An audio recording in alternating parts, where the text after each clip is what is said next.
কুফর দুনা কুফরের ব্যাপারে আমাদের মাঝে অস্পষ্টতা আছে। অন্তরে বিশ্বাস ঠিক রেখে মানব রচিত শাসন কি সর্বাবস্থায় কুফর দুনা কুফর, না না, এটা তো আমরা বলি নাই। অন্তরে বিশ্বাস ঠিক রেখে যদি কোনো কেউ মানব শাসন বিশ্বাস করে তাহলে কুফর দুনা কুফরে তো হবে, অন্য কিছু হবে না। বিশ্বাস ঠিক আছে কেমন বুঝছেন আপনি? প্রশ্ন হচ্ছে নাকি যারা শরীয়ত অনুযায়ী শাসন করে কিন্তু বিভিন্ন কারণে কিছু বিষয় এদিক সেদিক করে ফেলে তাদের কুফরুন দুনা কুফর, না দুইটাই কুফরুন দুনা কুফর। কিন্তু সমস্যা কি জানেন, এগুলো ফরদিয়া ধরে নেওয়া জিনিস যে আমার অন্তর ঠিক আছে, আমার মন ঠিক আছে। খেয়াল করেন, আমি যদিও আল্লাহর বিধান মানি না তবে মন ঠিক আছে, আমি যদিও সালাত পড়ি নাই তবে সালাতের উপর বিশ্বাস ঠিক আছে, সালাত পড়ি না তবে বিশ্বাস ঠিক আছে। এগুলো ফালতু কথা। আমাদের শেখ মাহমুদ্দিন সালেহ উসাইমিন বলেছেন, এটা বেশি প্রচার করবে কথাটা।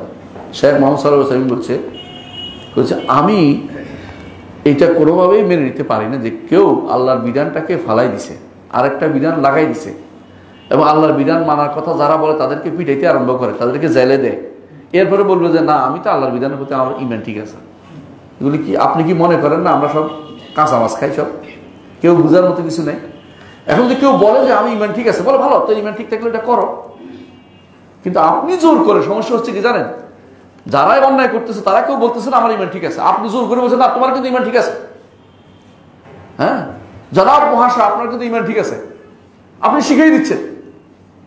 ওরা বলুক না দুই একবার যে আমাদের ইমান ঠিক আছে, বলুক না দুই একবার যে আমার ইমান কিন্তু ঠিক আছে ভাই, আমরা কিন্তু আল্লাহর বিধানকে মানা জায়েজ মনে, গুরুত্বপূর্ণ মনে করি না, জায়েজ মনে করি না, সারাটা আমরা মনে করি না যে আল্লাহ এটাকে ছেড়ে দিতে পারবো, এটা মনে করি না।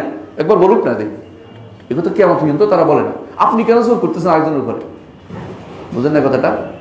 আপনি যদি মনে করেন যে এখন তালাকের মাসলা বাদ দিয়ে আমরা আইনে যাব এবং ডিভোর্সের নীতিতে চলে যাব, আপনি এটাতে যাচ্ছেন, এও করছেন, তালাকের মাসলা কি মানা যায় না? মানা যায় না, মানা যায়। তারপরে আপনি কি করছেন, এটা বদলাই ফেলছেন, বদলাই ফেলতে আইন দিচ্ছেন একটা নতুন। কি আইন দিচ্ছেন? তালাক দিতে পারবে না, আগে কি করতে হবে? নোটিশ দিতে হবে, তিনবার নোটিশ দিতে হবে। এই আইন বানাইছেন আপনি। যখন আপনি এই আইন বানাইছেন তখন শরীয়তের সাথে কন্ট্রাডিক্টরি কিনা একবার চিন্তা করছেন? চিন্তা করেন নাই। নারী পুরুষের মধ্যে মেয়ে কদ্দুর পাবে অর্ধেক, ছেলে কদ্দুর পাবে, মেয়ে ডবল পাবে। এটা তো আইন, এটা পরিবর্তন করার সুযোগ আছে।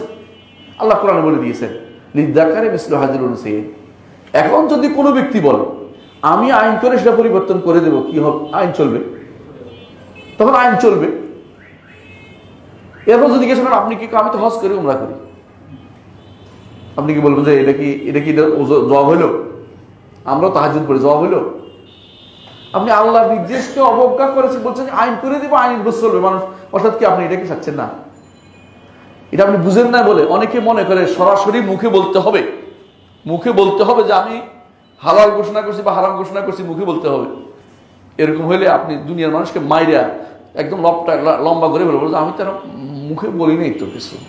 হ্যাঁ, আরো জন কোরআন শরীফের সিঁড়ি টিনে ফালাই দিবেন, আমি তো কিছু বলি টলি নেই, মুখে বলিনি। মানে তারে মুখে মারবো না, তারে হ্যাঁ কর্মে মারে ফেলবো।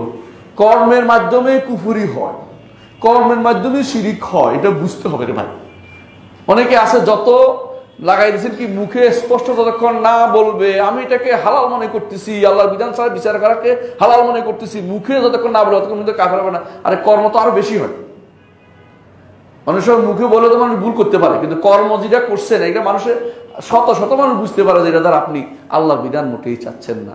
আল্লাহর বিধানের কথা আপনি সরাসরি চাচ্ছেন, বলেন যে আল্লাহর বিধানের বাইরে। এখানে কুফরুন দুই না কুফরের বাকি রইল কি? এটা অবস্থা রয়েছে। হ্যাঁ, ধরে নেওয়া জিনিস দিয়ে কাউকে বাঁচানোর চেষ্টা করেন, যার গায়ে পড়ছে সে বলুক। আপনি তাকে বাঁচানো এত পাগল হয়ে গেছেন কেন? আপনার গায়ে তো আমি বলতেছি না। আপনি যদি মনে করেন যে আপনি এই কাজ করেন, আপনিও কাফের হবেন। ব্যক্তিও তো হতে পারে। কেউ যদি বলে আল্লাহর বিধান মানলাম না, মনে করলো কি, আপনাকে বললাম ধরেন যে আপনার ছেলে 2 ভাগ পাবে, মেয়ে 1 ভাগ পাবে। আপনি বলেন যে এটা তো সমস্যা, আমার মেয়েকে আমি বেশি ভালোবাসি, আমি সমান দিয়ে যাচ্ছি।